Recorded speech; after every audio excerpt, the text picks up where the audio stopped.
So coming to question number 15, there is an opinion that exercise in Galileo can speed up the neuroplastic process of brain. Is this topic being studied? Yes, neuroplasticity is a very important topic, and we know that, and therefore I will show you again the principle of Galileo. So first of all, you have to understand there are basically only two options to stimulate the neuromuscular system from the outside. You have electrical stimulation and mechanical stimulation. And if you talk about mechanical stimulation, everybody knows these patellar tendon reflex. You give a mechanical disturbance and you get a muscle contraction. And what happens in the body by putting the hammer here on the patellar tendon, you elongate the muscle spindle. The muscle spindle sends the signal to the spinal cord and activates the muscle. And so this is also happening on the Galileo. What we basically doing, we elongate the muscle spindle. The muscle spindle sends the signal to the spinal cord and activate the muscle. But what is also very important, especially in children with CP or stroke patient and Parkinson patients, that you get all these afferent signals also getting to the brain.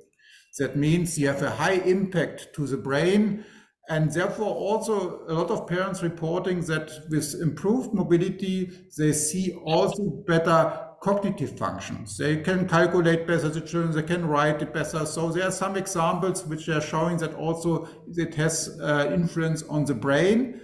And there's one nice study from Korea where they have looked to the stimulation of the cortical activity in chronic stroke patients.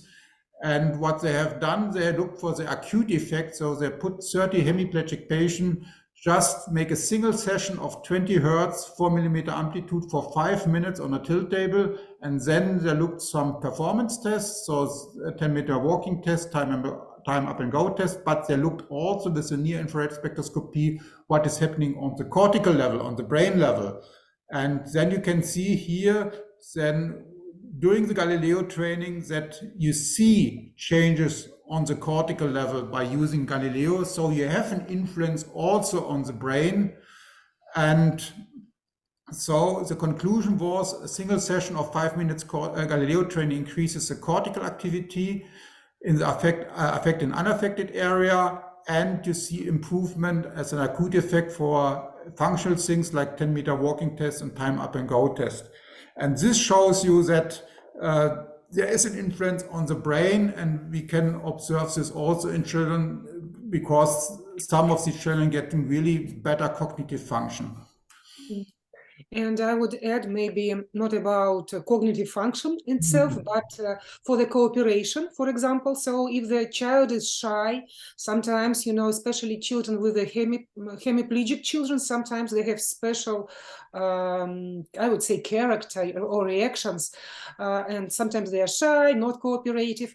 So as soon as you present the vibration, as soon as of course, you need to spend some time to find toys, etc. But then you can put on the machine, and then, I decided myself just to next time when I have this situation, just to have a camera behind me, so I can make a video of the face, of the expression of the face, because all the time the expression is the same. They go, and they look at the mom or at the dad. So something very special happened, such a new sensory input, Absolutely.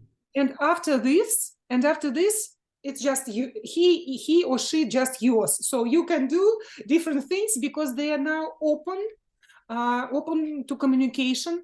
And the same situation with autistic spectrum. So that's Guzel. Yeah.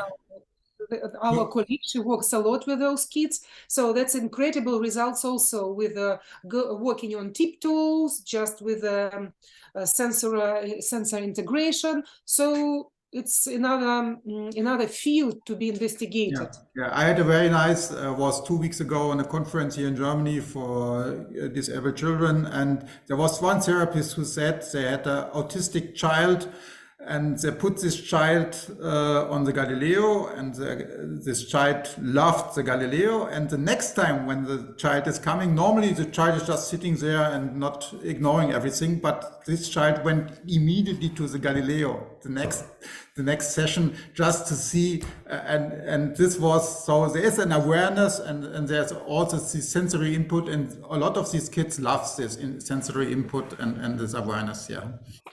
So coming to the last question, question number 16. Are there any negative influence on the musculoskeletal system for patient who has been used Galileo for long term? For example, 5 to 20 years, should the multiplicity be strictly dosed the training per week if we already suppose that patient will have to use it for a long time? And I have just put here together our long-term experience now we have with Galileo. So Galileo is a medical device since 2002, so more than 20 years now, as a medical device class 2 in the EU, but also listed as a class 1 device since 2002 in the US, and no severe side effects has been reported until now. In the published studies between 1998 to 2021, there has been no severe negative side effect reported. And in the Cologne concept for treatment of children with neuromuscular diseases, now more than 4,500 kids has used the Galileo, and some of these every day for more than 12 years. And again, we have never seen a negative side effect, and therefore I would think any walking exercise is more dangerous than using Galileo. So walking is more dangerous, and I think the safety aspect in Galileo is very, very high, and it's probably one of the safest way to train the neuromuscular system, and therefore even on long term we don't see any problem. Harald, maybe tell us a little about gerontological aspect. I mean, I know that at the beginning, when Hans invented the machine, it was used widely for the elderly people. So is it still the case? Just a couple of words about this.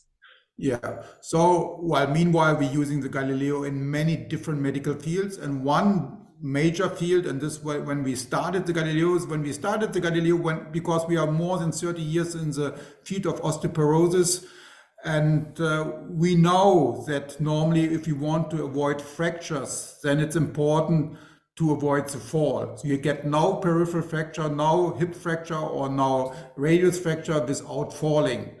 And there's a very nice proof of this. So for instance, the Japanese population between 65 and 70 has just 1/3 of the hip fracture than the European woman. And therefore the neuromuscular status is much more important in elderly people than to have really strong bones. If you're not falling, then you normally have no fracture. Therefore, the neuromuscular competence is much more important. And therefore, we invented the Galileo. So the idea was how we can train elderly people in a short time, but without putting high loads to the joints, because a lot of these people has arthritis, have joint problems. A lot of these people has cardiovascular problem or lung problems. And so we look for training methods, how we can train the high power, which is necessary for fall prevention and stair climbing, sit to stand, etc. And this was the start to use the Galileo. And then we saw all the benefits in other diseases. But the starting point was the elderly population. And this is still something which is still in focus in Germany, because our population getting older and older, and therefore it's not enough to take a drug to prevent osteoporosis. Now you have to exercise. So you have to exercise, you have to keep your neuromuscular performance if you want to be mobile, if you are aging, and therefore if you are fit, there are many possibilities, but there are a lot of people who has diseases, who have problems, and then the Galileo is a very helpful tool to be independent if you are aging. And this is a good sentence to finish our conversation. Really, so, and for the parents, it's also important to use this. Yeah. So, Harald, it was so interesting. It was just very, very, very helpful, and we are so encouraged and glad. And I don't know, what do you think, Maria? Yes, thank you very much. It was very impressive. It was really a lot of information for us and for our patients. Thank you very much that you found time for us. No, it was a pleasure, and we know you as our representative in Russia. You are very well experienced therapy. You can give the support to the patient and give them their help, and it's important to educate the people how to use the machine. It's not something which you can just buy and use. Normally you need some education, and with Tatiana in Russia and your people, it's really a pleasure to work with you together and to see the results you get in Russia.